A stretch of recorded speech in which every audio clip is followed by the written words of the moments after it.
லாஸ்ட்டாக வந்து அவர்களை வந்து முகம் சார் வந்து முகத்தில் வந்து தட்டி எவ்வளோ பேசுகிறேன் சார் தட்டி எழுப்பும்போது கூட அவருடைய நிலை வந்து கொஞ்சம் மாறிட்டு இருந்தது. சன்லேண்ட்ல சமைச்சா சக்தி தானா வரும். Welcome you all to FIBA Asia Cup qualifiers men, November 22nd and 25th at Nehru Indoor Stadium, Chennai. Entry free.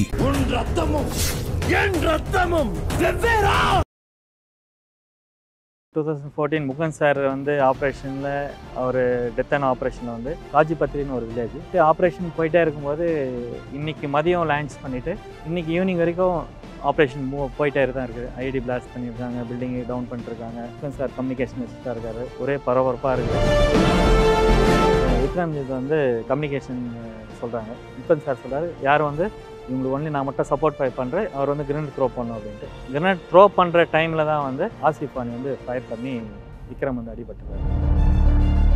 So இப்போ உங்களுக்கு எப்போ தெரிஞ்சது சார் அவர் மேலேயும் ஃபயர் பண்ணிட்டாங்க, முகுந்த் மேலேயும் அந்த புல்லட் பட்டிருக்கு அப்படின்றது? விக்ரம்ஜித்தை காப்பாற்றுறதுக்காக இவர் போகும்போது அடிபட்டு இவர் முகன் சார் கீழே விழும்போது தான் நம்ம கம்யூனிகேஷனே கொடுக்குறது. முகன் சார் வந்து அடிபட்டு கீழே இருக்காரு. இப்படி அந்த டெரரிஸ்ட்டை யார் இது பண்ணது? அமரன் படத்தை பார்த்து முடிச்ச பிறகுதான் சார் எனக்கே தோணுது, ஓ இந்த விஷயம்லாம் நம்ம பண்ணியிருக்கோமா. மேஜர் முகன் சாரை வந்து பற்றி எடுத்திருக்காங்க. மேஜர் முகன் சார் தான் லாஸ்ட்டாக வந்து நான் வந்து அவரை எடுத்துகிட்டு போனேன். இப்போ மேஜர் முகுந்த் வந்து குண்டடிப்பட்டு விழுந்திருக்காருன்ற தகவலை நீங்கள் தான் கம்யூனிகேட் பண்ணுங்க. ஆமாம் சார், நான் தான் நீங்கள் தான் அதை கன்ஃபார்ம் பண்ணுறேன். அடிபட்டு கீழே வந்து என்ன கண்டிஷனில் இருந்தார் சார்? லாஸ்ட்டாக வந்து அவர்களை வந்து முகன் சார் வந்து முகத்தில் வந்து தட்டி எவ்வளோ பேசுகிறேன் சார் தட்டி எழுப்பும் போது கூட அவருடைய நிலை வந்து கொஞ்சம் மாறிட்டு இருந்தது. முழிச்சுக்குங்க என்னெல்லாம் கன்வே பண்ணீங்க சார்? சார் அது சவுண்டே வேற சார். அது கத்தி கதறி அவருக்கு முகன் சார் சொல்லும்போது இப்போ வந்து அவர் லேப்டாப்லேயே அந்த வீடியோ வச்சுட்டு இருப்பாரு, காமிப்பாரு என் குழந்தைலாம் இருக்குது அப்படின்ட்டு. அப்போ அந்த சாங் அப்பயே நான் பார்த்தேன் சார். வீடியோ எடுத்தது அவங்க ஃபேமிலி அனுப்பிச்சிருந்தது. அடிக்கடி அந்த சாங் வந்து பார்ப்பாரு. ஆனால் இந்த விஷயம் வந்து மகளுக்காக பாடின அந்த பாட்டு வந்து இவ்வளோ பெரிய விஷயமா மாறும்ன்றது எனக்கு தெரியல. அந்த உயிர் தியாகம் பண்ணிட்ட பிறகு தான் அதோடைய இந்த பார்த்த ஃபோட்டோவில் பார்த்தீங்கன்னா பிஞ்சோரில் ஒரு ஆப்ரேஷன் இருந்துச்சு சார். அந்த ஆப்ரேஷன் முடிஞ்ச பிறகு ஒரு குரூப் ஃபோட்டோ இருக்கும். பாபா ஆப்ரேஷன் பண்ண அதில் ஒரு குரூப் ஃபோட்டோ இருக்கும். அதுக்கப்புறம் ஆசிஃப் கானி ஆப்ரேஷன் எடுக்கும்போது தான் அவர் குரூப் ஃபோட்டோலாம் கிடையாது. ஏன்னா அந்த ஆப்ரேஷன் தான் அவருடைய உயிர் தியாகம் பண்ணுறாரு. அந்த சுச்சுவேஷனில் அந்த முகம் இல்லையே அப்படின்ற ஒரு ரொம்ப கஷ்டம் சார். எல்லா ஃபோட்டோவில் இருக்கும்போது அந்த இடத்துல அது ஆப்ரேஷனில் வந்து இல்லையே அப்படின்ற ஒரு வருத்தம் கண்டிப்பாக. கலாட்டா வாய்ஸ் நேயர்களுக்கு வணக்கம். நான் சரவண ராம்குமார். இன்னைக்கு இராணுவப்பேட்டையில் இருக்கோம். நம்மோட பெருமை மிகு இந்திய இராணுவத்தின் முன்னாள் வீரர் நாயக் ஏழுமலை இருக்காரு. அவர் தான் முகுந்த் வரதராஜன். மேஜர் முகுந்த் அவரோட கடைசி நிமிடம் வரை தோளோடு தோள் நின்று பயணித்த அந்த போர்க்களத்தில் நின்ற ஒரு வீரராக இருக்காரு. அவர்கிட்ட நிறைய விஷயங்கள் இன்னைக்கு பேசலாம். வணக்கம் சார். வணக்கம் சார். உங்களை சந்திக்கிறது மிகப்பெரிய மகிழ்ச்சி எங்களுக்கு. முதல்ல முகுந்த் வரதராஜன் மேஜரை எங்கே சந்திச்சிங்க சார்? மேஜர் முகன் சார் வந்து 44 RR எங்கள் பெட்டாலியன்லேருந்து 2012 2014 வரைக்கும் சர்வீஸ் என்னுடைய பெட்டாலியன் பண்ணேன். அப்போ பார்த்தீங்கன்னா ஃபஸ்ட் டைம் வந்து நாங்கள் 44 RR போகும்போது ஃபஸ்ட்டு ஒரு 1 மந்த் வந்து ட்ரைனிங் பண்ணுவோம். பண்ணி முடிச்சிட்ட பிறகு தான் அவர் Charlie company commander major Mukund அப்படின்ற விஷயம் தெரிஞ்சது. குறிப்பிட்ட நாளாக வந்து வாய்ப்பு கிடைக்கல அவர் மீட் பண்ணுறதுக்கு. அது சரியான சமயம் அந்த டைமில் வந்து மீட் பண்ணுறதுக்கு ஒரு வாய்ப்பு கிடைச்சிது. அப்போ தான் வந்து மேஜர் முகன் சார் கூட இன்ட்ரடியூஸ் பண்ணி பேசுகிறேன். இப்போது அவரோட முதல் சந்திப்பு நினைவில் இருக்கா சார்? எப்படி இருந்தது அந்த சந்திப்பு? என்னெல்லாம் பேசிக்கிட்டீங்க? ஏன்னா 2 பேருமே தமிழ்நாட்டை சேர்ந்தவர்கள். கண்டிப்பாக சார். இப்போது கேட் டீமில் வந்து தமிழ்நாடை விட்டுட்டு காஷ்மீரில் வந்து ஒரு தமிழ் நாட்டை சேர்ந்தவங்க நம்மளுடைய மேல் அதிகாரின்னும் போது மிகப்பெரிய ஒரு சந்தோஷம். அவரை பார்த்து ஃபஸ்ட்டு விஷ் பண்ண பேசும்போதே அவர் டேரெக்டாக போய் நம்ம தமிழ் அப்படின்னு சொல்ல முடியாது. சார் வணக்கம் சார் அப்படின்னு சொல்லும்போது வணக்கம் அப்படின்னு ஒரு கம்பீரமாக பார்த்தாரு. பார்க்கும்போது தம்பி அப்படின்னாரு. தம்பின்னும் போது யார் என்னன்னு கேட்கும்போது இந்த கமான்பேட்டை, நானும் தமிழ்நாட்டை சேர்ந்தது தான், கமான்பேட்டை அப்படின்னாச்சு. ரொம்ப நல்ல விஷயங்க. கமான்பேட்டிலேருந்து இங்கே இவ்வளோ தூரம் வந்தது, 44 RR பேட்டையில் வந்ததுக்கு வெல்கம் அப்படின்ற விஷயத்துக்கு. இப்போ இந்த இராணுவம் சார்ந்த பணி சார்ந்த இந்த விஷயங்கள் தவிர்த்தும் கூட ஒரு குடும்பம் சார்ந்த பர்சனல் பற்றி பேசுறதுக்கான ஸ்பேஸ் இருக்கும் இல்லையா? அப்படி அவர் கூட என்னெல்லாம் பேசுனது உண்டு? கண்டிப்பாக சார். அவருக்கெல்லாம் போச்சுன்னா சொல்லுவோம், சார் லீவ் எப்போ போகிறீங்க, தமிழ்நாட்டில் என்ன நடக்குது. அது இல்லாமல் பார்த்தீங்கன்னா நானும் லீவ் போகணும் சார். ஏன்னா அங்கே போயிட்டு அங்கே இருக்கிற சுச்சுவேஷன்லாம் எப்போ லீவ் போகணும், எப்போ லீவ் பற்றி தான் அங்கே பேசிகிட்டு இருப்போம். ஏன்னா குடும்பத்தை சந்திக்கிறதுக்கு அந்த டைமில் வந்து குடும்பத்தை பற்றியும் நம்ம அவங்களுடைய குடும்பத்தை பற்றியும் கலந்து பேசுறதுக்கு ஒரு வாய்ப்பு கிடைச்சு. இப்போ அந்த அமரன் திரைப்படம் அது வந்ததன் பிறகு நிறைய பேர் இன்னைக்கு மேஜர் பத்தி பேசுறது, இப்போ நீங்க உட்பட அந்த அனுபவங்களை எல்லாம் பகிர்றது எங்களுக்கு மிகப்பெரிய மகிழ்ச்சியா இருக்கு. அவர் எவ்வளவு தூரம் ஃபேமிலி மிஸ் பண்ணாரு அங்க இருந்த சமயங்கள்ல? அந்த டைமில் அவங்க அந்த சுச்சுவேஷனில் வந்து அவ்வளோ பற்றியெல்லாம் ஃபேமிலி பற்றிலாம் பேச மாட்டாங்க. 2 வார்த்தை பேசுவோம், சார் எப்படி இருக்காங்க, வீட்டில் எப்படி இருக்காங்க விஷயத்த மட்டும் தான் பேசுவோம், நல்லா இருக்காங்க. ஏன்னா அவங்க அந்த பிஸி ஷெட்யூல்லையே அந்த டைமில் வந்து பேசுறது பெரிய விஷயம். இந்த விஷயத்த மட்டும் ஃபேமிலி அவங்களும் எங்களை கேட்பாங்க, உங்கள் வீட்டில் அப்பாலாம் எப்படி இருக்காங்க, அந்த கேட் டீம் எல்லோரும் உட்கார வச்சுட்டு எனி ப்ராப்ளம் இருக்கா, வீட்டில் எதனா ப்ராப்ளம் இருக்கா, ஏன்னா அடுத்தடுத்து ஆப்ரேஷன் எடுத்துன்னு போகணும் இல்லையா, அவங்க அந்த சோல்ஜர்ஸ் வந்து எந்த ஒரு டெஸ்ட்டில் இருக்கக்கூடாதுன்றதுக்காக வீட்டுக்கு லீவ் போகணும் இல்லை ஏதாவது போகணும், அந்த பிரச்சனை மட்டும் அவங்க வந்து கேட்டு அறிஞ்சுவாங்க சார். ஸோ அது இன்னைக்கும் நினச்சி பார்த்துக்கிறது உண்டு. கண்டிப்பாக சார். இதெல்லாம் தாண்டி இப்போ அமரன் திரைப்படத்தை ஒட்டி நிறைய விஷயங்கள் வெளிவந்தது, என்ன நடந்தது அந்த சமயத்தில் அப்படின்னு. அப்போ காட்சிப்படுத்தப்பட்ட சமயத்தில் நிறைய செலிப்ரேஷன்லாம் நடந்தது, இல்லை ப்ராங்க் எல்லாம் நடந்தது அங்கே அப்படின்ற மாதிரிலாம் இருந்தது. மேபி அது சினிமாக்காக கூட இருக்கலாம்னு நினைக்கிறேன். பட் அந்த மாதிரியான வாய்ப்பு உண்டாங்க? ஆர்மியில் வந்து ஃப்ராங்க்லாம் யாரும் பண்ண முடியாது, அவ்வளோ ஈஸியாலாம் பண்ண முடியாது. படம் வந்து அது அவங்களுடைய அது விட்டுடுங்க. ஆனால் அங்கே இருக்கிற ட்ரைனிங் ஒரு நாளும் அதோடைய ப்ராக்டிஸ் கண்டிப்பாக நடக்கும். உள்ள கேம்புக்குள்ளே ஒரு ஃபிதான் அட்டாக் வந்தாச்சுன்னா எப்படி அலர்ட் ஆகணும். இப்போ சில அந்த படத்திலே பார்த்துருப்பீங்க, குளிச்சுட்டு இருப்பாங்க, ஓடி போயிட்டு நிற்பாங்க, போஸ்ட்டில் போயிட்டு நிற்பாங்க. இந்த விஷயம் அங்கேயே வந்து ப்ராக்டிக்கலாக வந்து எனி டைம், இது வந்து டேயில் தான் நடக்கணும் அப்படின்னு கிடையாது, அது எனி டைம் இரவாக இருக்கலாம் பகலாக இருக்கலாம். பட் ட்ரைனிங் அது வந்து ட்ரைனிங் பர்பஸ், அது வந்து ஃப்ராங்க் கிடையாது. ட்ரைனிங் பர்பஸில் என்னென்ன பண்ணணும் அப்படின்றது, ஏன்னா கேம்புக்குள்ளே அட்டாக் ஆகும்போது என்ன சுச்சுவேஷனில் இருப்போம், நாங்கள் தயார் பொசிஷனில் இருக்குன்றதுக்காக எங்களுடைய அங்கே இருக்கிற கம்பெனி கமாண்டர் வந்து எங்களை ட்ரையல் வைப்பாங்க. உடனே ரியாக்ட் பண்ணுறது அப்படின்றது இல்லையா? கியூஆர்டின்னு சொல்லுவாங்க, அங்கே ஒரு டீம் இருக்குது, கியூஆர்டி குயிக் ஆக்ஷன் டீம். அந்த டீம் வந்து கம்பெனியில் வந்து ஜல்தி அதாவது ரொம்ப ஃபாஸ்ட்டாக போயிட்டு அந்தந்த போஸ்ட்டை பிடிச்சிட்டு எனிமி வந்து உள்ளே இன் பண்ணாத அளவுக்கு, நம்ம கேம்புக்கு அட்டாக் பண்ணாத அளவுக்கு வந்து ப்ரொடெக்ஷன் கொடுக்கறதுக்கு வந்து ப்ராக்டிஸ் பண்ணுவோம். அந்த திரைப்படத்தில் காண்பிச்ச சில விஷயங்கள் அடிப்படையில் தான் கேட்குறேன். ராஷ்ட்ரிய ரைஃபிள்ஸ் அதுக்கான ஒரு தனி பவர் உண்டு அப்படிங்கும்போது ஆர்ஆருக்கு என்னெல்லாம் பவர் உண்டு? கண்டிப்பாக சார், 44RR அப்படின்னும் போது 44RR மட்டும் கிடையாது, காஷ்மீரில் வந்து 1RRலேருந்து அப் டு 62RR வரைக்கும் அந்த டைமில் இருக்கிற வரைக்கும் இருந்தது. அந்த ஆர்ஆர் ராஷ்ட்ரிய ரைஃபிள் உருவாக்குனதே வந்து காஷ்மீரில் இருக்க பல தீவிரவாதிகளை அழிக்கிறதுக்காக தான் அந்த 44RR ராஷ்ட்ரிய ரைஃபிள். ஸோ எந்த இயர்லேருந்து எந்த இயர் வரைக்கும் நீங்கள் அவர் கூட ட்ராவல் பண்ணுறதுக்கான வாய்ப்பு இருந்தது சார்? 2012 to 14 sir. 12 to 14 அந்த 2 வருஷம். எவ்வளவு ஆப்ரேஷன்ஸ் நடந்திருக்கும் சார்? அது இவ்வளோ தான் ஆப்ரேஷன் அப்படின்லாம் கிடையாது சார். ஏன்னா டெய்லியும் அங்கே வந்து ராஷ்ட்ரிய ரைஃபிளுடைய வேலையே அந்த வேலை தான். டெய்லியும் வந்து ஒரு வில்லேஜில் போயிட்டு ஒரு சோர்ஸ் கிடைக்கும், அங்கே போய்ட்டு ஆப்ரேஷன் போவோம், லான்ச் பண்ணுவோம், இன்னர் கோடன் அவுட்டர் கோடன் பண்ணுவோம், ஆப்ரேஷன் ஹவுஸ் என்ட்ரி பண்ணுவோம், சர்ச் பண்ணுவோம். அந்த டைமில் சக்ஸஸ் ஆகிறதுக்கு வாய்ப்பு இருக்குது, இல்லைன்னா வெளியே வந்துடுவோம். இது வந்து ஒரே நாள் நடந்த வாய்ப்பெல்லாம் கிடையாது சார். பல முறைகள் பல தேடல் இருந்தவருக்கு தான் அந்த ஆப்பர்ச்சுனிட்டி. இப்போது அங்கே உங்களுக்கு நிறைய டாஸ்க் இந்த 2012லேருந்து 14 வரைக்கும் ஆர்ஆரில் இருந்தது அப்படின்னா, முதல்ல குறி வச்ச அந்த பெரிய தலை அப்படின்னு ஒன்று இருக்கும் இல்லையா சார், இவர் தான் டார்கெட் அப்படின்னு, அப்படி வச்சது யார்? அந்த தேடலில் 2012 2014 வரைக்கும் அங்கே இருக்கிற அங்கே இருக்கிற நியூஸ் பேப்பர்ஸ், சில இடங்கள்லாம் இந்த இடத்துல வந்து தீவிரவாதிங்க இருக்காங்க, இவங்க நேம் லிஸ்ட்லாம் கொஞ்சம் எங்களுக்கு அலாட் பண்ணியிருப்பாங்க. அந்த நேம் லிஸ்ட் வச்சு தான் நாங்கள் வந்து அதனுடைய தேடல் வேட்டையை வந்து ஆப்ரேஷன் லான்ச் பண்ணுவோம். ஒரு ஆப்ரேஷனில் ஒரு இடத்துல ஒரு ஆப்ரேஷன் நேம் வைப்போம். அந்த இடத்துல வந்து இப்போ அல்தாபாபா அப்படின்னு ஆப்ரேஷன் லான்ச் பண்ணும்போது அல்தாபாவுடைய ஆப்ரேஷன் தான் வந்து நேம் வச்சு இது பண்ணுவோம். ஸோ அல்தாபாபா தான் அல்டிமேட் அந்த இயரில் வந்து 44RRல அந்த எங்களுடைய லொக்கேஷன் ஏரியாவில் வந்து அவர் தான் வந்து 44RRல வந்து அல்தாபாபா தான் வந்து ஹைலைட். சில சீக்வன்ஸ் அப்படின்னு பார்க்கும்போது ஒரு கட்டத்தில் மேஜர் முகுந்த் வந்து அந்த வண்டியில் பயணப்படும் போது ஃபோன் பேசிகிட்டு இருப்பார். திடீர்னு அங்கே ஒரு டெரரிஸ்ட் அட்டாக் நடக்கும். அப்போ அவங்க ஃபோன் கால் கூட பேச முடியாமல் திரும்ப அந்த மாதிரியான சுச்சுவேஷன்ஸ் எல்லாம் உருவாகுது. ஆர்மியில் வந்து ஃபோன் வந்து மேக்ஸிமம் யூஸ் பண்ணக்கூடாது சார். ஒரு ட்ரூப்லேருந்து ஒரு ட்ரூப்பில் மூவ் பண்ணும்போது அது கம்யூனிகேஷன், வீட்டு கம்யூனிகேஷன் வந்து உள்ள கேம்புக்குள்ளே தான் நம்ம அந்த பாயிண்டில் மட்டும்தான் பேச முடியும். அதெல்லாம் வந்து நம்ம வெளியே போகிறோன்னா ஃபோனில் எடுத்து பேசணும், அந்தளவுக்கு டைம் இருக்காது. ஏன்னா வந்து நம்ம ரேஞ்சுக்கு தகுந்த மாதிரி தான் நாங்கள் வந்து அங்கே வெளியே நாங்கள் கேம்ப் விட்டு வெளியே போகும்போது ஃபுல் ஐ அலர்ட்டில் தான் நாங்கள் போவோம். ஏன்னா எந்த டைம் எங்கே நடக்கும் என்ன நடக்கும்னு தெரியாது. ரேஞ்சுக்கு தகுந்த இப்போ கிரேனேட் த்ரோ பண்ணலாம், இல்லை ஃபயர் பண்ணலாம், தூரத்தில் ஃபயர் பண்ணலாம். ஒரு ப்ரொடெக்ஷனை வந்து நாங்கள் வந்து அந்த விஷயத்தில் நாங்கள் ஹைலைட் பண்ணுவோம். படத்தில் வந்து எடுத்துருக்கலாம். அது வந்து ஆனா இப்போ ட்ராவல்ன்றது கொஞ்சம் ரிஸ்கி தான் இல்லையா? நீங்க ஒரு ஏரியாலேருந்து இன்னொரு ஏரியா ட்ராவல் பண்ணி போறீங்கன்றதுக்குள்ளேயே அட்டாக் நடக்கிறதுக்கான பாசிபிலிட்டிஸ் இருக்கு இல்லையா? கண்டிப்பாக சார். அது வந்து கான்வாய் அப்படின்னு சொல்லுவாங்க. ஒரு இடத்துலேருந்து இப்போது சில ட்ரூப்ஸ் வந்து சண்டை போடுறது மட்டும் கிடையாது. சிலர் வந்து வீட்டுக்கு வரணும். அவங்கள வந்து ஒரு இடத்துல ஒரு இடத்துக்கு கான்வாய் மூவ் பண்ணுவாங்க. அந்த கான்வாய் போகிற டைமில் வந்து அட்டாக்கும் நடந்திருக்குது. 44 மேலே அட்டாக் ஆகிருக்கு. பல பேர் அடிபட்டிருக்காங்க. பல பேர் வந்து உயிரிழந்திருக்காங்க. ஸோ இப்போ இது சம்மந்தப்பட்ட விஷயங்கள்னு பேசும்போது அந்த கேம்ப்ல இருக்கும்போது நம்ம சோல்ஜரே ஒருத்தர் தெரியாம ஃபயர் பண்ணிடுறாரு. அதுல மேஜர் முகுந்த் வந்து காயமடைஞ்சார் அப்படின்னு அந்த சமயம் என்ன நடந்தது சார்? மேஜர் முகுந்த் சாருக்கு வந்து அடிபட்டதுன்றது எனக்கு கிளியர் கம்யூனிகேஷன் எனக்கு தெரியல. பட் அங்கே என்னன்னா அந்த இடத்துல வெப்பன் ஹேண்ட்லிங் வந்து எப்படி பண்ணணும் அந்த விஷயம் முழுக்க அந்த ட்ரைனிங் தான். அதுக்காக தான் நம்ம அங்கே இருக்கோம்.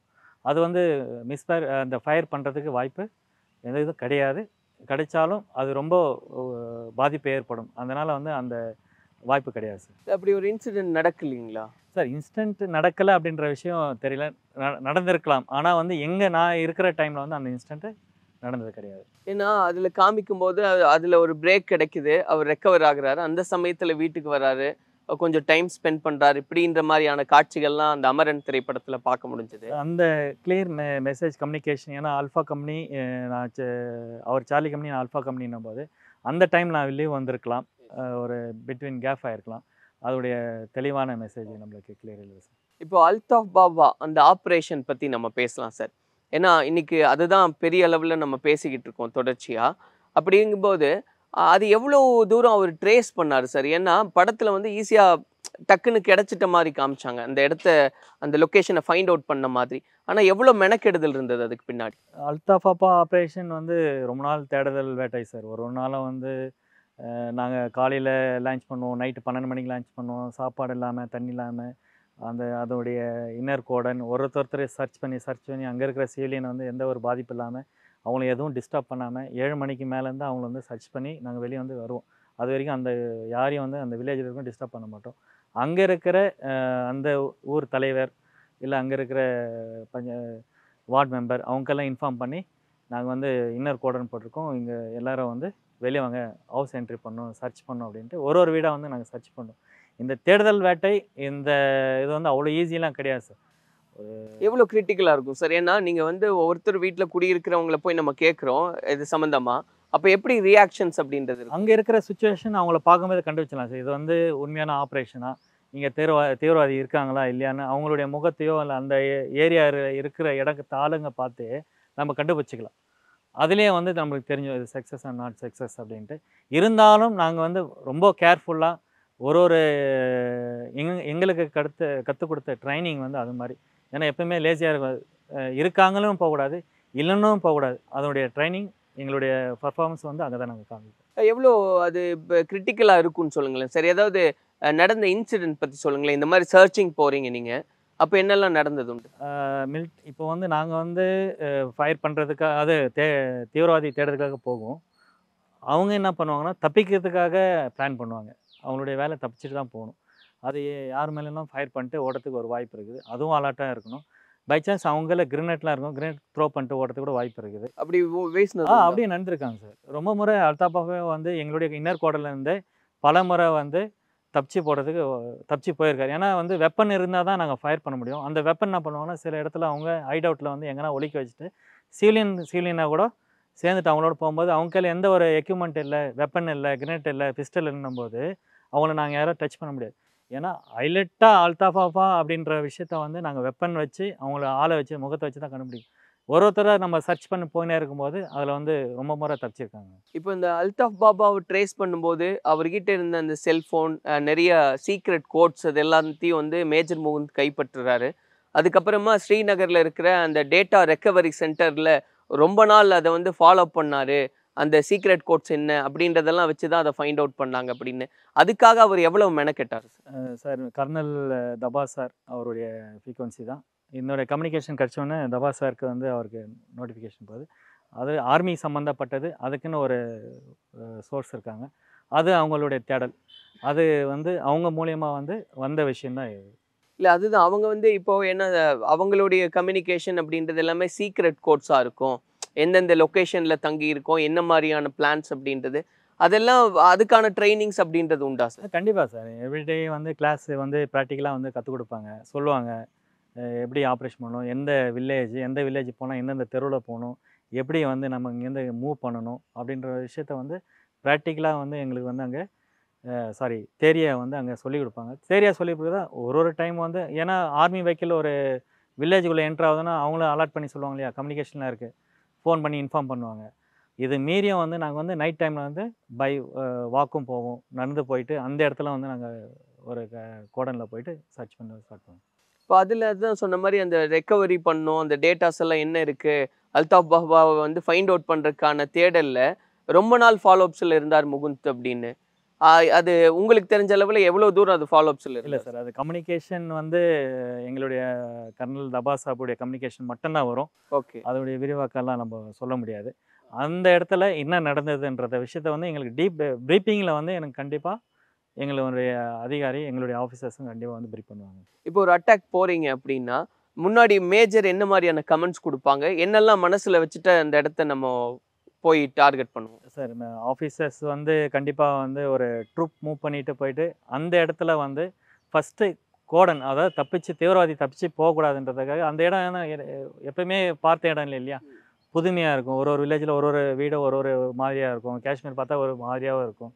அந்த இடத்துல வந்து அவங்களுடைய வேலை, மேஜருடைய வேலை, எந்த ஜவானுக்கும் அடியும் படக்கூடாது, ப்ளஸ் வந்து அந்த இடத்துல வந்து அங்கே தப்பிச்சும் போகக்கூடாதுன்ற லைனில் வந்து செக்யூர் பண்ணுற வேலை, அவங்கள ஃபஸ்ட்டு இன்னர் கோடன் டைட் பண்ணுற வேலை மேஜர்.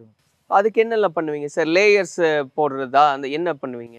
கோடன் சொல்லுவாங்க, இன்னர் கோடன், அவுட்டர் கோடன். இன்னர்னா உள்ளேருந்து வெளியும் போக முடியாது, வெளியே இருக்கவங்க உள்ளே வர முடியாது. அந்த ஒரு ப்ரொடெக்ஷன் பண்ணி தான் நாங்கள் கோடன் டைட் பண்ணிட்டு தான் அதனுடைய வேலையை ஸ்டார்ட் பண்ணோம். டைட் பண்ணா சுற்றி வளைக்கிறது அந்த இடத்த, அவங்க யாரும் வெளியே வர முடியாது, யாரும் வெளியே இருக்கக்கூடாது. பட் அங்கேருந்து அவங்க ஃபயர் பண்ணால் அதை ஃபேஸ் பண்ணுறாங்க. ஃபயருக்கு அதான் சொல்லுவாங்களே, ஃபயருக்கு ஜாப் ஃபயர் மேத்தன் அப்படின்ட்டு. ஃபயரை வந்து எப்போ ஃபயர் ஓப்பன் பண்ணால் கன்ஃபார்ம் ஆயிடுச்சு.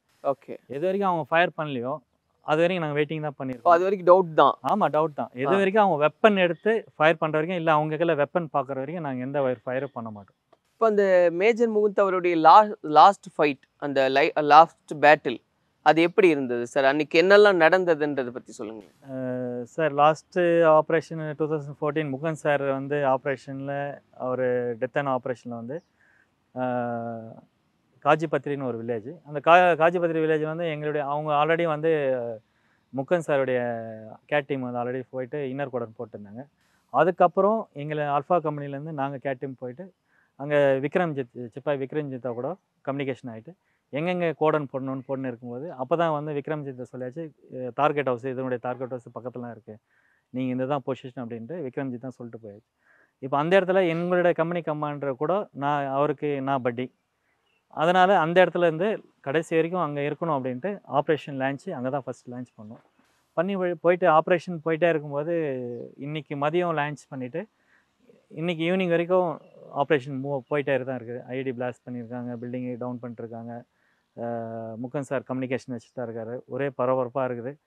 ஆப்ரேஷன் போயிட்டு தான் இருக்குது, சப்போர்ட் ஃபைட் பண்ணிட்டு தான் இருக்கும். இருந்தாலும் அந்த டைமில் வந்து மேஜர் விக்ரம்ஜித் வந்து மாட்டு கொட்டால் வந்து மிலிட்டன்சி இருக்காங்கன்ற விஷயத்த சொல்கிறாங்க. நாங்களும் கம்யூனிகேஷன் சொல்கிறோம், அந்த இடத்துல ஃபயர் ஆகுது அப்படின்ட்டு. ஆனால் வந்து மாட்டு கொட்டால் உள்ளே இருக்காங்களா இல்லை சைடில் ஒழிஞ்சிட்டு இருக்காங்கன்னு யாருக்கும் விஷயம் தெரியல. அவங்களும் தப்பிச்சு ஓடணுன்றதுக்காக தான் அவங்களும் ஒழிஞ்சிட்டு இருக்கான். நம்மளும் வந்து ஃபயர் பண்ணோம், அந்த ஆப்ரேஷன் சக்ஸஸ் பண்ணணும்னு போய் நிற்கும்போது விக்ரம்ஜித் வந்து கம்யூனிகேஷன் சொல்லும்போது வந்து முகுந்த் சார் சொல்கிறார், யாரும் வந்து இவங்களுக்கு ஒன்லி நான் மட்டும் சப்போர்ட் ஃபயர் பண்ணுறேன், அவர் வந்து கிரனேட் த்ரோ பண்ணணும் அப்படின்ட்டு. கிரனேட் த்ரோ பண்ணுற டைமில் தான் வந்து ஆசிஃப் அலி வந்து ஃபயர் பண்ணி விக்ரம் வந்து அடிபட்டுறாரு. பட்டும்போது விழுந்துட்டோன்னே அந்த டின்ஷீட்டில் வந்து விழுந்தோடனே முகுந்த் வந்து பட்டி இல்லையா, கண்டிப்பாக பட்டியை வந்து காப்பாற்றணும். அப்போது துடிச்சுன்னு இருக்காங்க. முகுந்த் சார் போயிட்டு அவரை போயிட்டு லிஃப்ட் பண்ணும்போது தான் மீண்டும் வந்து ஒரு ஃபயர் பண்ணும்போது இவருக்கு குண்டு அடிப்படுது.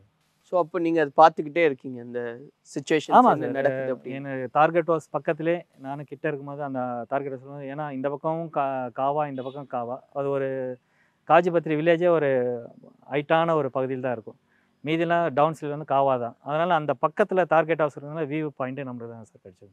ஸோ இப்போ உங்களுக்கு எப்போ தெரிஞ்சது சார் அவர் மேலேயும் ஃபயர் பண்ணிட்டாங்க, முகுந்த் மேலேயும் அந்த புல்லட் பட்டிருக்கு அப்படின்றது? சார், ஆப்ரேஷன் நல்லா போயிட்டு இருக்குது, ஒரு பரபரப்பாக போயிட்டு இருக்குது. அந்த டைமில் வந்து திடீர்னு பார்க்கும்போது அந்த இடத்துல விக்ரம் அடிபட்டாருன்னு செட்டில் கம்யூனிகேஷன் சொல்கிறாங்க. நம்ம பக்கத்தில் தான் இருக்காங்க. கம்யூனிகேஷன் சொன்னோன்னே அப்போது எங்களுடைய கர்னலும் சொல்கிறாரு, அவர் சேவ் பண்ண முடியுமான்னுட்டு. இருந்தாலும் அந்த டைம் சொல்கிறோம் ஃபயர் ஆகிட்டுருக்குன்ட்டு.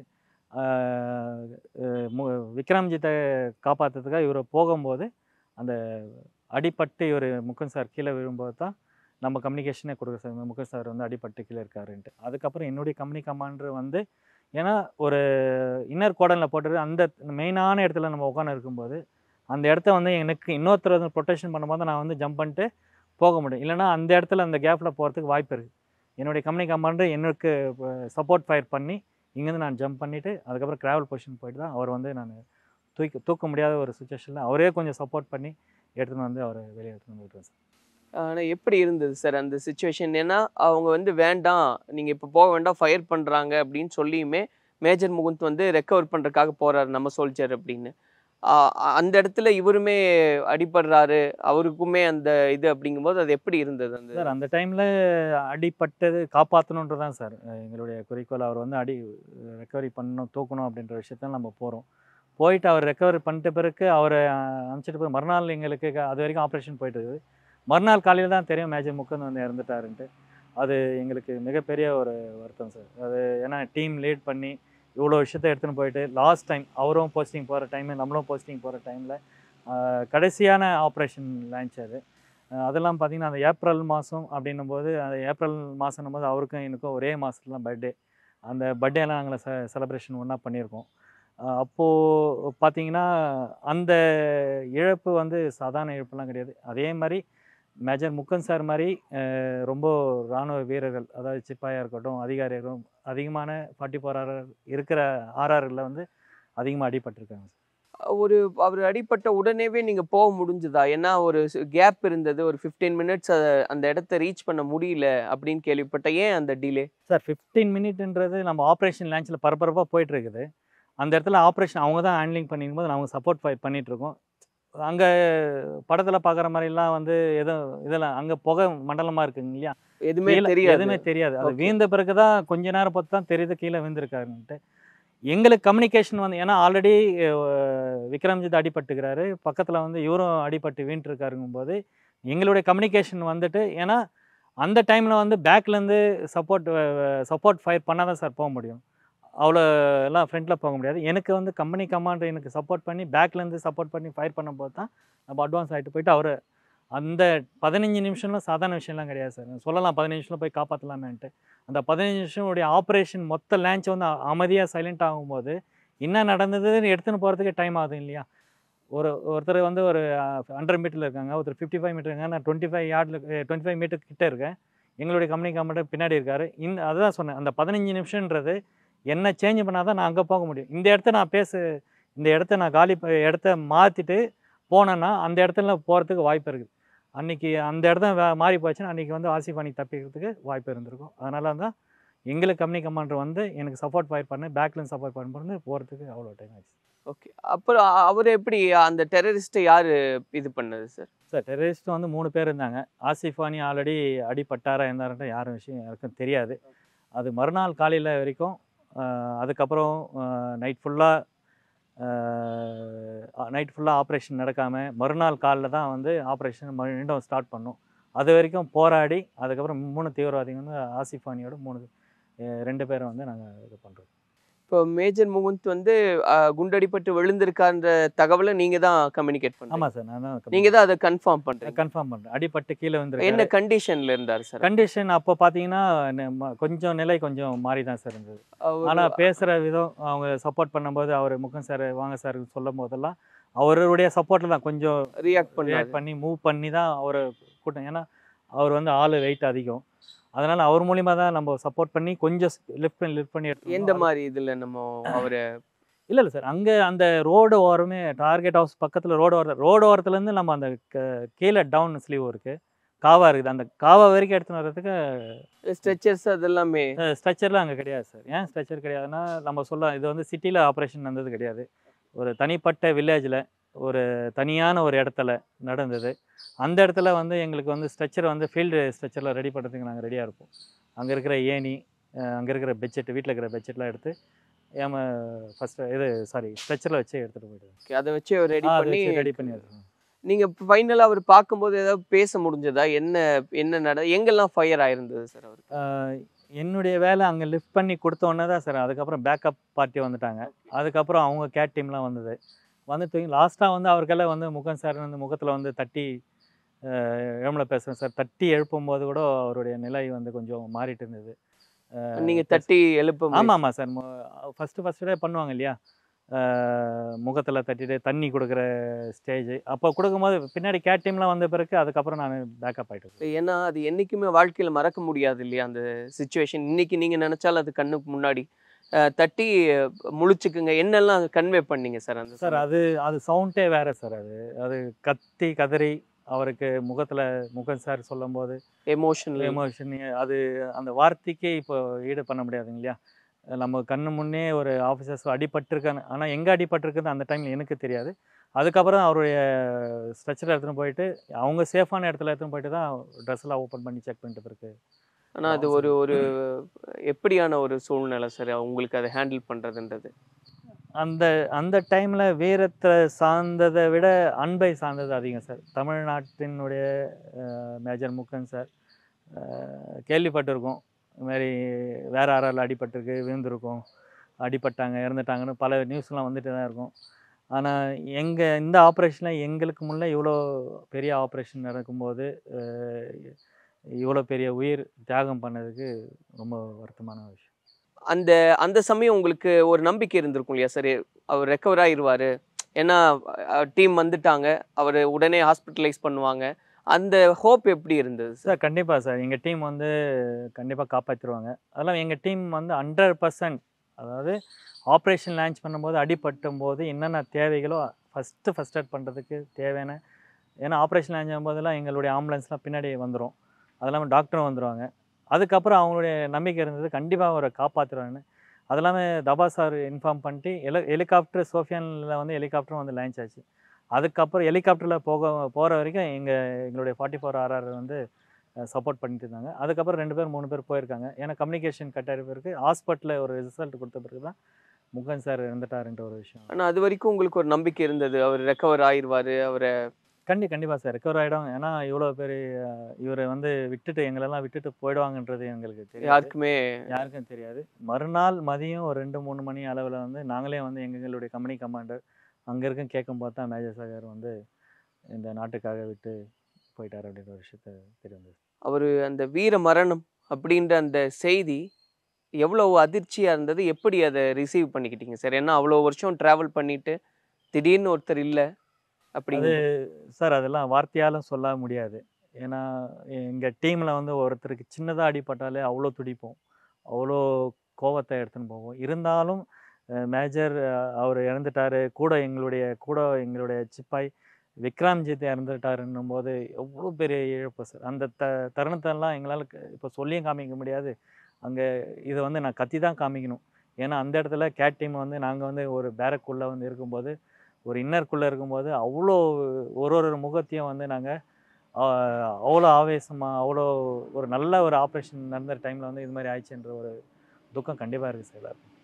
பட் அவருக்கு அந்த ராயல் சல்யூட் அப்படிங்கும்போது அந்த யூனிஃபார்மில் உங்களால் கலங்க முடியாது. ஆனால் ரூம்குள்ளே என்னெல்லாம் பேசிக்கிட்டீங்க சார்? எங்களுடைய பேரக்குள்ளே வந்து கூட இந்த கேட் டீம் வந்து ஒரு சோல்ஜர் விக்ரம்ஜித் தான் இருந்தாச்சு. ஆஃபீஸர் இறங்கும்போது அன்றைக்கி எங்களால் தூங்க முடியல. எங்களுடைய பட்டி சிஸ்டம் மூலிமா அவங்க கட்டி பிடிச்சிட்டு ஒரு ஆறுதல், எங்களுக்குள்ளே ஒரு ஆறுதல் சொல்லிவிட்டு எங்களுக்குள்ளே எங்களை ஒரு தைரியத்தை சொல்லிட்டோம் சார். இப்போது நீங்கள் அந்த இன்சிடென்ட்ஸ் எல்லாம் நினச்சி பார்க்கும்போது இவ்வளோ வருஷம் ஓடிடுச்சு, ஆனால் இன்றைக்கி அமரன் ஒரு திரைப்படம் வந்து அது மறுபடியும் எல்லாருக்கும் நினைவுபடுத்துது அப்படிங்கும்போது அது உங்களுக்கு என்றைக்குமே நினைவில் இருக்கக்கூடிய ஒரு விஷயந்தான். சடனாக நீங்கள் அந்த லாஸ்ட் மொமெண்ட்டை நினச்சி பார்க்கும்போது என்னெல்லாம் உங்களுக்கு நினைவில் வர்றதுண்டு? அமரன் படத்தை பார்த்து முடிச்ச பிறகு தான் சார் எனக்கே தோணுது, ஓ இந்த விஷயம்லாம் நம்ம பண்ணியிருக்குமா, ஓகே இவ்வளோ பெரிய டாஸ்க்லாம் நம்ம பண்ணியிருக்குமா. அது இல்லாமல் பார்த்தீங்கன்னா மேஜர் முகன் சாரை வந்து பற்றி எடுத்திருக்காங்க. மேஜர் முகன் சார் தான் லாஸ்ட்டாக வந்து நான் வந்து அவரை எடுத்துகிட்டு போனேன், உங்கள் கையால் தான் லாஸ்ட்டாக வந்து தூக்கிட்டு ஸ்ட்ரெச்சில் அனுப்பும்போது அது கூட எனக்கு சந்தோஷம் வேறு எதுவும் கிடையாது. என்ன ஒன்று அந்த டைமில் வந்து அவரை காப்பாற்றியிருந்தா இன்றைக்கி சந்தோஷமாக இருந்திருப்போம். அது முடியாமல் ஒரு சுச்சுவேஷன். இப்போ அது யாராலையுமே ஏத்துக்க முடியாத ஒரு இழப்பு. ஆனா அது ஒரு வீர மரணம் அப்படின்றதுனால நம்ம பெருமையா அதை ஏத்துக்கிறோம். ஆனாலுமே அவங்களுடைய மனைவி, அவங்களுடைய குழந்தை, அது ஒரு கை குழந்தை அந்த சமயத்துல இல்லையா சார்? ஏன்னா அப்பதான் அந்த அச்சமில்லை, அச்சமில்லை, அச்சம் என்பதில்லையேன்னு அந்த குழந்தைய அவர் கையில வச்சுட்டு அந்த வீடியோக்கள்லாம் பார்க்கும்போது உண்மையா இன்னைக்கு இருக்கக்கூடிய ஒவ்வொருத்தரும் பெருமைப்படுறோம். குழந்தைகளை எப்படி வளர்க்கணும்னு. அது உங்களுக்கு எவ்வளோ எமோஷனலா இருந்தது? அந்த வீடியோஸ் அப்ப பார்க்கும்போதும் சரி, இப்ப பார்க்கும்போதும் சரி. சார் அப்போ வந்து அவர் லேப்டாப்லேயே அந்த வீடியோ வச்சுட்டு இருப்பாரு. காமிப்பாரு என் குழந்தைலாம் இருக்குது அப்படின்ட்டு. அப்போ அந்த சாங் அப்பயே நான் பார்த்தேன் சார். வீடியோ எடுத்தது அவங்க ஃபேமிலி அனுப்பிச்சிருந்தது. அடிக்கடி அந்த சாங் வந்து பார்ப்பாரு. அப்போ வந்து எனக்கு அவ்வளோ பெரிய விஷயமெல்லாம் தெரியல. ஓகே, மகளுக்கு வந்து ஒரு விஷயத்த கற்றுக்கிட்டேன். ஆனால் இந்த விஷயம் வந்து மகளுக்காக பாடின அந்த பாட்டு வந்து இவ்வளோ பெரிய விஷயமா மாறும்ன்றது எனக்கு தெரியல. அந்த உயிர் தியாகம் பண்ணிட்ட பிறகு தான் அதோடைய வீடியோ ஸ்கிரிப்ட் வந்து இவ்வளோ விஷயம் இருக்குதுன்றது தெரிய வந்தது சார். ஆனா அப்போ அந்த குழந்தைய பத்தி, ஃபேமிலி பத்தி, அதை பத்தியெல்லாம் நீங்க பேசிக்கிறது உண்டா சார்? கண்டிப்பாக சார். அங்கே வந்து ஒரு 1 மந்த்து 20 டேஸ் வந்து அவங்க ஃபேமிலிலாம் கூப்பிட்டு வருவாங்க. கூட்டின்னு வரும்போது அப்போது விஷ் பண்ணி பேசுவோம். அப்போது அந்த குழந்தை பாப்பாலாம் வெளியே வருவாங்க. அவங்களோட ஜாலியாக விளையாடிட்டு இருப்போம் சார். ஆனா இன்னைக்கு பார்க்கும்போது அந்த அச்சமில்லை, அச்சமில்லைன்னு அவரும் அந்த குழந்தை இருக்கக்கூடிய வீடியோ இன்னைக்கு எல்லா அப்பாக்களும் தங்களுடைய மகளுக்கும், மகனுக்கும் வீரத்தை சொல்லிக் கொடுக்கறதுக்கான ஒரு பெரிய ஒரு பாடமா மாறி இருக்கு. கண்டிப்பாக சார். அது வந்து அன்னைக்கு அந்த குழந்தைக்கு சொன்ன வார்த்தை, அன்னைக்கு சொன்ன பாடல், இன்னைக்கு வந்து தமிழ்நாட்டு நேரத்தில் இந்த இந்தியா முழுக்க வந்து இந்த பாட்டு வந்து ஒலிச்சிட்டே இருக்குது. இந்த ஒலி வந்து இதோட முடிய போகிறது கிடையாது. முக்கன் சார் மாதிரி பல முக்கன் வந்து உருவாக்குறதுக்கு இது நல்ல ஒரு வாய்ப்பு சார். தேசிய கவி, மகாகவி பாரதியுடைய பாடல்கள் இன்னைக்கு மீண்டும் அந்த வீரத்தோட முழங்குறோம் அப்படிங்கும்போது உண்மையாவே அது மிகப்பெரிய மகிழ்ச்சியா இருக்கு. மேஜர் முகுந்த் அவர்கள் வந்து அந்த தலைமை பண்பு, லீடர்ஷிப் குவாலிட்டி அப்படின்றது அதுல எதெல்லாம் நீங்க பார்த்து வியந்தது உண்டு சார்? அவர் இதெல்லாம் கரெக்டா பண்றாரு அப்படின்றது. லீடர்ஷிப் அப்படி மேஜர் முக்கன் சார் லீடர்ஷிப் பார்த்தீங்கன்னா, ஒரு டீமுக்குள்ளே வரும்போது ஜாலியாக பேசிட்டு இருப்பார். ஒரு இடத்துல இருந்து நம்ம இப்போ கேம்ப்புக்குள்ளே இருக்கோன்னா ஜாலியாக பேசுவார். அதுக்கப்புறம் பார்த்தீங்கன்னா, வெளியே போகும்போதே அவரே நம்மளை ரொம்ப சவுண்டாக பேசுவார். அப்பயே நினைப்போம், என்னடா அது நமக்கு இவ்வளோ ஜாலியாக பேசினாரு, இந்த டைமில் இவ்வளோ டைட் பண்ணுறாரு. அங்க வந்து ஸ்ட்ரிக்ட் ஆஃபீஸர். ஆமாம் சார், அவ்வளோ ஸ்ட்ரிக்டாக பேசுவார். அப்பயே நம்ம வந்து நம்மள லேசி இந்த இடத்துல இருந்தாச்சுன்னா இப்படி தான் இருப்பாங்க மாதிரி இருக்குது அப்படின்ற விஷயத்த நம்ம எடுத்துப்போம். மற்ற இடத்துல எப்படி இருப்பார் சார்? இப்போ ஃபீல்டில் ஒரு ஆப்ரேஷன் அப்படிங்கும்போது ஒரு ஃபயராக இருக்கிறது அப்படின்னு ரொம்ப ஜாலியான கேரக்டரா அந்த ஃபேஸாக நீங்கள் பார்த்துருப்பீங்க இல்லையா? அப்படி என்னெல்லாம் பேசுனது உண்டு? என்ன மாதிரி பழகுவார் சார்? எப்பவுமே அவர் கேம்புக்குள்ளே வந்தாச்சுன்னாவே நாங்கள் ஆல்ஃபா கம்பெனி, சார்லி கம்பெனி வரும்போது ஒரு அடிக்கடி மீட் பண்ணுவோம். சில பிளானிங்லாம் பண்ணுவோம், பேசுவோம், கேரம் போர்டு விளையாடுவோம், செஸ் விளையாடுவோம். அந்த டைமில் அவரும் செஸ் விளையாடும்போது டஃப் பண்ணுவார். அந்த நாட்களில் அந்த டைமில் வந்து பார்த்தீங்கன்னா ரொம்ப அவர்களை என்ஜாய் பண்ணி பேசுவோம். அப்போல்லாம் ஜாலியாக இருப்பார். என்னெல்லாம் செஸ்ஸு வேற என்னெல்லாம் பண்ணுறது உண்டு சார்? ஒரு ஹாபியா கிடைக்கிற கொஞ்ச நேரத்தில் ரெஃப்ரெஷ் பண்ணிக்கிறதுக்காக? ரெஃப்ரெஷ்னா கேரம் போர்டு விளையாடுவோம் சார். அங்கேயே சின்ன இதில் இடத்துல வந்து வாலிபால் விளையாடுவோம். ஈவினிங் டைம் ஒரு டீம் பிரிச்சுட்டு 6 பேர் பிரிச்சுட்டு வாலிபால் விளையாடுவோம். அதுக்கப்புறம் பார்த்தீங்கன்னா கிரிக்கெட் விளையாடுவோம். அங்கேயே சின்ன இடத்துலேயே, அந்த சின்ன ஒரு ஸ்பேஸ்லேயே அப்படியே 1 pitch கேட்ச்ன்ற லைன்லாம் விளையாடுவோம். நீங்க என்ன பவுலரா, பேட்ஸ்மேனா? அவர் என்ன? எல்லாமே ஆல்ரவுண்டர் சார். எல்லாருமே ஆல்ரவுண்டர். பேட் பண்ணுவோம், அவரோ பால் பண்ணா எல்லாமே. அவர் அவுட் ஆயிடுச்சுன்னா நம்மள அவுட் பண்ண நினைப்பாரு. அதானே சார். எதெல்லாம் ரொம்ப நீங்க எதுல எல்லாம் ஒரு ஆசையா விளையாடுறது உண்டு? அவர் எதுல, செஸ்லயா, கேரம்லயா, கிரிக்கெட்லயா, எதுல ரொம்ப ஆசைப்பட்டு விளையாண்டது? ஆசைப்பட்டு கிரிக்கெட் விளையாடுவார். கிரிக்கெட் தான் விளையாடுவாரு, வாலிபால் விளையாடுவாரு. சரி, இப்போ இந்த நீங்க டிராவல் பண்ண இவ்வளவு வருஷத்துல நீங்க அந்த போட்டோஸ் எல்லாம் எடுத்துக்கிட்டீங்க இல்லையா? ஒவ்வொரு ஆப்ரேஷன் சக்சஸ்க்கு அப்புறம் அந்த போட்டோஸ் பார்க்கும்போதும் இல்ல ஒரு சந்தோஷமா இருக்கிற சமயத்துல எடுத்த குரூப் போட்டோ அதெல்லாம் பார்க்கும்போது எவ்வளவு ஹாப்பியா இருக்கு? அவர் கூட எடுத்த ஃபோட்டோவில் பார்த்தீங்கன்னா பிஞ்சோரில் ஒரு ஆப்ரேஷன் இருந்துச்சு. அந்த ஆப்ரேஷன் முடிஞ்ச பிறகு ஒரு குரூப் ஃபோட்டோ எடுத்தோம். அதுக்கப்புறம் அல்தாபாபா ஆப்ரேஷன் பண்ண அதில் ஒரு குரூப் ஃபோட்டோ எடுத்தோம். அதுக்கப்புறம் ஆசிஃப் அனி ஆப்ரேஷன் எடுக்கும்போது தான் அவர் குரூப் ஃபோட்டோலாம் கிடையாது. ஏன்னா அந்த ஆப்ரேஷன் தான் அவருடைய உயிர் தியாகம் பண்ணுறாரு. அந்த சுச்சுவேஷனில் அந்த முகம் இல்லையே அப்படின்ற ஒரு ரொம்ப கஷ்டம் சார். அது எல்லா ஃபோட்டோவில் இருக்கும்போது அந்த இடத்துல அது ஆப்ரேஷனில் வந்து இல்லையே அப்படின்ற ஒரு வருத்தம் கண்டிப்பாக இருக்குது. அது நிச்சயமா வருத்தம். ஆனால் அதுக்கு முந்தைய எடுத்த புகைப்படமோ அந்த அதெல்லாம் எவ்வளோ சந்தோஷமா இருக்கு சார்? கண்டிப்பாக சார். இது வந்து நம்ம டீம் ஒர்க் அப் பண்ணும்போது டீம் லீடர் கைட் பண்ணி போகிறாங்கன்னா அவங்களோட சேர்ந்து நம்மளும் ஒரு ஃபோட்டோ எடுக்கணும் நம்ம இந்த விஷயம் பண்ணியிருக்கோமே அன்றைக்கி ஃபோட்டோ எடுத்தனால இன்றைக்கி வந்து நம்ம காமிக்க முடியுது. இந்த ஆப்ரேஷனில் இந்த லான்ச்சில் நம்ம இருந்தோம், இந்த டீமோட இருந்தோன்ட்டு. இந்த புகைப்படம் அப்படின்னும் போது ஒருத்தருடைய இருந்த இடத்த இருக்கும்போது அதோடைய வலி தெரியாது, இல்லாத போது அந்த வலி தெரியும். இன்றைக்கி இல்லைன்ற ஒரு வலி இன்றைக்கி எங்களுக்கு நிச்சயமாக இருக்குது சார். ஸோ நீங்கள் ஆசைப்பட்டது உண்டா சார்? ஏன்னா இதுவே ஒரு இராணுவ கிராமம், மேஜரை ஒரு தடவை நம்ம இங்கே கூப்பிட்டுருக்கலாமே. கண்டிப்பாக சார், அவருக்கு பேசும்போதெல்லாம் எங்கள் கமான்பேட்டைக்கு வாங்க, ராணுவப்பேட்டைக்கு வாங்கன்ற விஷயம் தான் சொல்லியிருக்கேன். கண்டிப்பாக வரேன், டைம் கிடைக்குமா வரேன்ற விஷயத்த சொல்லுவார். ஆனால் இன்றைக்கி அவரை வந்து எங்களுடைய கிராமத்துலேயும் எங்கள் முன்னாள் இராணுவ வீரர்களில் வந்து அவர் நிஜ வாழ்க்கையில் வர முடியல. இருந்தாலும் அவரை இந்த தியாகம் பண்ணதுக்காக அவருடைய ஃபோட்டோ வச்சு மாலை அணி வச்சு மலர் தூவி வச்சு அவருக்கு நன்றி செலுத்தியிருக்கோம் சார். இந்தியாவுக்கே மிகப்பெரிய இழப்பு, குறிப்பாக இந்த இராணுவப்பேட்டைக்கு எவ்வளோ பெரிய இழப்பாக இருந்தது சார்? எங்களுடைய கிராமத்தில் பார்த்தீங்கன்னா சார், ஒரு 3 தலைமுறை 4 தலைமுறையாக வாழ்ந்துட்டு இருக்காங்க. அப்போ மேஜர் முகுந்த் இறந்துட்டார் அப்படின்னும் போது அந்த டைமில் யாருக்கும் தெரியல. இப்போ வந்து அதனுடைய வலி என்னன்னு தெரியுது. திரைப்படம் மூலியமாக வந்ததுனால 44RR என்னன்னா மேஜர் முகுந்த் என்ன பண்ணார், அதுக்காக தான் இறந்தாருன்ற விஷயம் இன்றைக்கி தான் தெரிய வந்தது. இன்றைக்கி தான் அவங்களுடைய கஷ்டங்கள்லாம் தெரிய வருது. ஸோ அது இந்த மண்ணுக்குமே பெரிய இழப்பு தான். கண்டிப்பாக. அந்த ஃபைனல் பேட்டிலில் உங்களுக்கு என்னெல்லாம் இன்ஜூர் ஆயிருந்தது சார்? இன்ஜூர்லாம் ஆகலை சார். அந்த டைமில் எனக்கு பேட்டல் கேஷுவலி எதுவும் கிடையாது. இது 2 பேர் நம்ம உயிர் இருந்தது, விக்ரம்ஜித் ப்ளஸ் முகுந்த் சார் மட்டும். ஸோ அந்த ராயல் சல்யூட் எப்படி இருந்தது அவங்களுக்கு, அதை சல்யூட் பண்ணும்போது? அந்த ராயல் சல்யூட் அந்த டைமில் எங்களுக்கு வந்து அவர் இறுதி சடங்கு பண்ணுறது கூட எங்களுக்கு வாய்ப்பு கிடைக்கல சார். நாங்கள் வந்து ஏன்னா இங்கே ஃபீல்டில் இருந்தோம். அதுக்கப்புறம் பேக்கப் பண்ணிட்டு தான் டெல்லியில் வந்த பிறகு தான் அவங்களுக்கு பரேடெல்லாம் பண்ணியிருக்காங்க. அந்த பரேடு பண்ணும்போது அந்த ஃபோட்டோலாம் நாங்கள் பார்க்கும்போது தான் எங்களுக்கு இருந்தது. இருந்தாலும் அந்த இடத்துல வந்து அவருடைய புகைப்படம் வச்சுட்டு அவருக்கு மிகப்பெரிய ஒரு மரியாதை செலுத்தணும் சார். 44RR பெட்டாலியன் எங்களுடைய கர்னல் தபா சார் அவருடைய கமாண்டிங்கில் வந்து மிகப்பெரிய அவருக்கு ராயல் சல்யூட் அடிச்சு மரியாதை செலுத்தணும். ஆனால் அது அந்த சமயத்தில் உங்களால் அதுக்கு இறுதி மரியாதை செலுத்த முடியல? இல்லை சார், அவங்க வந்து எப்போ வந்து அவருடைய அடிபட்டுட்டு எப்போ டெல்லி கூப்பிட்டு வந்துட்டாங்களோ அதுலேருந்து நம்ம அவரெல்லாம் பார்க்க முடியல. அதுக்கப்புறம் அதான் சார் லாஸ்ட் என்னுடைய ஆப்ரேஷனை கடைசியாக தூக்கி அந்த முகத்தை பார்த்தது அதோட சரி. அதுக்கப்புறம் எங்களால் பார்க்க முடியல.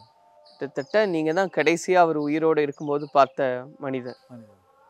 அதை பற்றி அவங்க மனைவி ஏதாவது உங்ககிட்ட கேட்டுக்கிட்டது உண்டா? 2015 வந்து நான் சென்னையில் போயிட்டு மீட் பண்ணேன் சார். அவங்க யாருன்னு என்ன தெரியல. இருந்தாலும் வந்து ஏன்னா முகுந்த் சார் அவர் கம்யூனிகேஷன் தான், அவரை போயிட்டு அவங்க அப்பா அம்மாவை பார்த்துட்டு பேசிட்டு வந்தேன் சார். அவ்வளோதான். என்னெல்லாம் கேட்டாங்க அப்பா அம்மா? இல்லை சார், அவருக்கு எல்லா விஷயம் தெரியும். இருந்தாலும் மேஜர் சாரை கூட நான் வந்து ஒர்க் பண்ணேன் அப்படின்ற விஷயத்த சொல்லுங்கள். அவங்களும் வந்து அதிகமாகலாம் பேசலை. சரி தம்பி பார்த்துப்பா, நீங்களும் நல்லா இருங்க அப்படின்ற விஷயத்த சொல்லியிருக்கேன். நன்றி நன்றி. சன்லேண்ட்ல சமைச்சா சக்தி தானா வரும். Welcome you all to FIBA Asia Cup Qualifiers Men, November 22nd and 25th at Nehru Indoor Stadium, Chennai. Entry free.